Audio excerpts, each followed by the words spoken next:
پہلے ہم نے پڑھا جی فلسفہ کیا ہے۔ فلسفہ سے مراد ایسا علم ہے جس کے ذریعے وجود کے اغراض و مقاصد دریافت کرنے کی انسان صحیح کرتا ہے، کوشش کرتا ہے، اس کو فلسفہ کہتے ہیں۔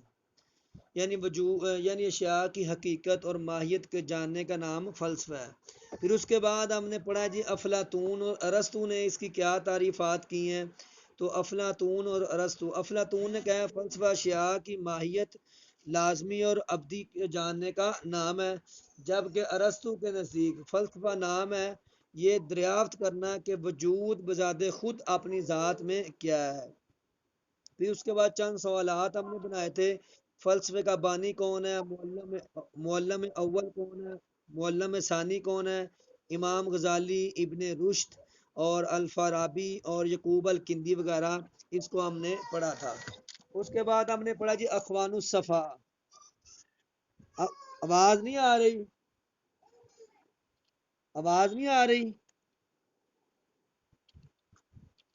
اس کے بعد ہم نے پڑھا اخوان الصفا، اس سے کیا مراد ہے؟ 10ویں صدی عیسوی میں بغداد اور مصر کے کچھ ہم خیال لوگوں نے جو فلسفی تھے اور سائنسدان، ان آپس میں مل کر ایک خفیہ تنظیم بنائی تھی جن کو اخوان الصفا کے نام سے یاد کیا جاتا ہے۔ یعقوب الکندی یعقوب الکندی پہلا مسلم فلاسفر ہے اور بنو عباس کے دور میں اس کی جو جائے پیدائش ہے وہ مامون الرشید کے دور میں ہوئی تھی۔ اس کا باپ جو ہے نا کند علاقے کا گورنر تھا، اس وجہ سے اس کو یعقوب الکندی کہا جاتا ہے۔ اور بعد میں اسی کو جو ہے نا نگران بنایا گیا تھا یعقوب الکندی کو، دارالتراجم کا اور بیت الحکمت کا۔ یعقوب الکندی کو فیلسوف العرب بھی کہا جاتا ہے، علم عادات کا بانی بھی اسے کہا جاتا ہے۔ اس نے فلسفے کی 2 اقسام بیان کی تھی، علمی فلسفہ اور عملی فلسفہ۔ علمی فلسفے سے مراد کیا ہے؟ علمی فلسفے سے مراد ہے طبیعیات کا علم، اس کو فلسفہ اولا بھی کہا جاتا ہے۔ اور عملی فلسفے سے کیا مراد ہے؟ اس سے مراد ہے اخلاق، کردار، اعمال، اس کو کیا عملی فلسفہ کہا جاتا ہے۔ پھر اس نے ایک یہ بھی نظریہ پیش کیا تھا، اس نے کہا تھا کہ جو اللہ تعالیٰ نے انسان کو اب خیر پر پیدا کیا ہے، اپنی فطرت پر پیدا کیا ہے، تو لہٰذا اللہ کی فطرت کیا ہے؟ وہ خیر ہے، اچھائی ہے، اس لیے انسان میں زیادہ رجحانات کس طرف ہوتے ہیں؟ اچھائی کی طرف، اور شر کا مادہ اس میں بہت کم ہوتا ہے۔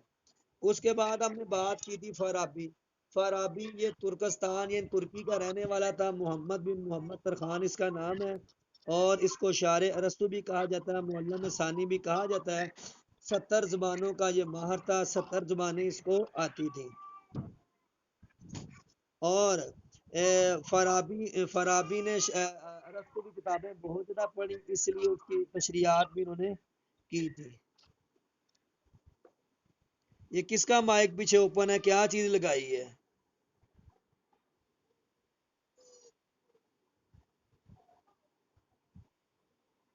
آگے تیسرے نمبر پہ ہم نے پڑھا جی امام غزالی رحمۃ اللہ علیہ 11ویں صدی کے یہ امام ہے۔ اصل نام ان کا ابو حامد محمد بن محمد ہے، غزالی ان کا خاندان ہے۔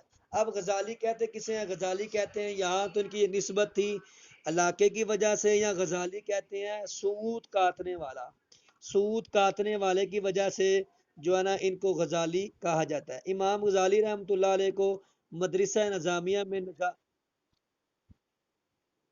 کیا؟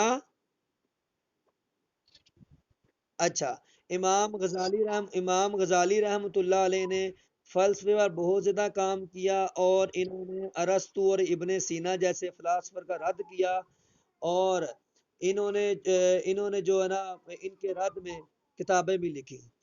اور یہ ایک وقت آیا کہ یہ ان چیزوں سے تنگ آ گئے اور شکوک و شبہات کا شکار ہو گئے، تو انہوں نے مدرسہ نظامیہ کی جو مسنت تھی وہ چھوڑ دی اور گمنامی کی زندگی میں چلے گئے، اور یہ کافر لوگوں سے ملے، ان کے کفر کے اسباب پتہ کیے، تارک دنیا لوگوں سے ملے، ان سے ان کے اسباب پتہ کیے، اور حق اور باطل کی جستجو کے لیے صوفیاء سے ملے۔ تو یہ جستجو کرنے کے بعد 10-12 سال کے عرصے کے بعد ان کو جو ہے نا باطنی طور پر جو ان کو وہ سرور آیا، پھر یہ واپس اپنی اصلی حالت پر آئے۔ امام غزالی رحمۃ اللہ علیہ نے چار قسم کے مکتبہ فکر لوگوں کو بیان کیا ہے۔ ایک متکلمین، صوفیاء اور باطنی فرقیہ، اور اس کے بعد فلاسفر، چار انہوں نے مکاتب فکر لوگوں کو جو بیان کیا ہے۔ متکلمین کا کام ہوتا ہے جو اسلام پر شکوک شبہات یا باتیں کرتے ہیں ان کا جواب دینا۔ صوفیاء وہ تصوف والے، باطنی فرقہ جو ظاہر کے مقابلے میں باطن کو ترجیح دیتے ہیں، وہ سب کچھ کہتے ہیں کہ جو انسان کا باطن ہے، اندر ہے، وہی۔ اور فلاسفر ہم نے پڑھ لیا کہ ہر چیز کی حقیقت جاننا، کسی چیز کی حقیقت جاننا اور جاننے کے بعد اس پر عمل کرنا عقل کے ذریعے۔ امام غزالی رحمۃ اللہ علیہ نے تین قسم کے فلاسفر بیان کیے تھے۔ ایک وہ جو دہری ہیں، جو اللہ کو نہیں مانتے۔ دوسرے وہ جو اللہ کو مانتے ہیں لیکن اللہ کا جو کائنات میں تصرف ہے، حاکمیت اعلی ہے، اس کو نہیں مانتے۔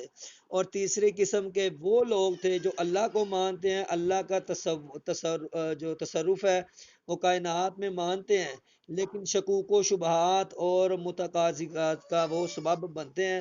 تو امام غزالی نے انہی لوگوں پر، تیسری قسم کے لوگوں پر تنقید کی۔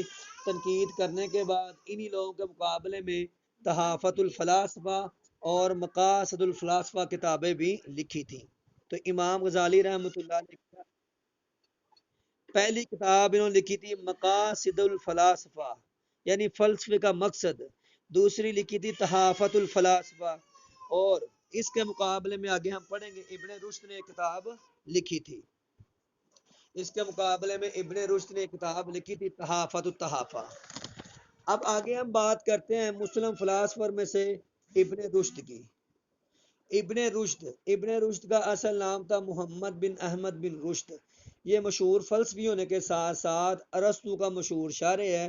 پہلے بھی ہم نے بات کی تھی، فارابی کو بھی ارسطو کا شارح کہا جاتا ہے اور ابن رشد کو بھی ارسطو کا شارح کہا جاتا ہے۔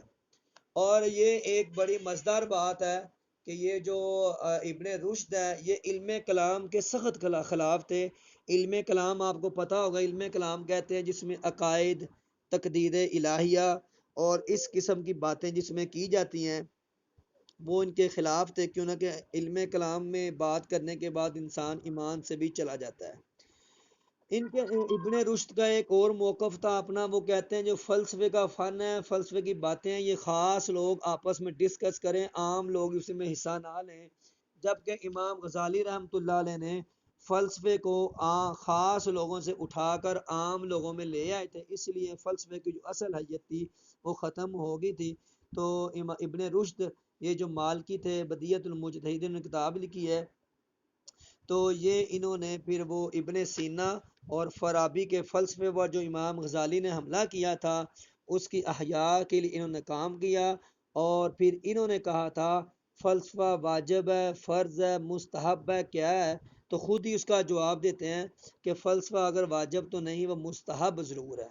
اس کی دلیل کیا دی؟ انہوں نے کہا دیکھیں ابراہیم علیہ السلام کا دور ہے، تو انہوں نے قوم نے کہا ہم چاند ستاروں سورج کو پوجتے ہیں، تو انہوں نے فلسفے کی بنیاد پہ کہا تھا کہ جو چیز ڈوب جائے وہ خدا نہیں ہوتی، خدا وہ ہوتا ہے جو ڈوبتا نہیں۔ تو چاند کو دیکھا تو چاند ڈوب گیا، تو فرمایا جو چیز ڈوبتی ہے تو وہ خدا نہیں ہوتی۔ تو وہ اسی فلسفے کی بنیاد پر انسان غور و فکر کائنات میں کرتا ہے۔ تو انہوں نے امام غزالی کے رد میں کتاب لکھی تھی تحافت الفلاسفہ۔ اب اس کے بعد آخری فلسفی ہے عبد الرحمن بن خلدون، جس کو ابن خلدون کے نام سے یاد کیا جاتا ہے۔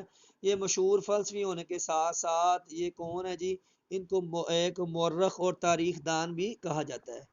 ان کے نزدیک ایک نظریہ ہے کہ یہ کہتے ہیں ماضی، حال، مستقبل یہ ایک ہی سلسلے کے مراحل ہیں، اور انسان اگر اپنے ماضی اور حال پر غور و فکر کرے تو مستقبل کے بارے میں نتیجہ اور پیشین گوئی دے سکتا ہے۔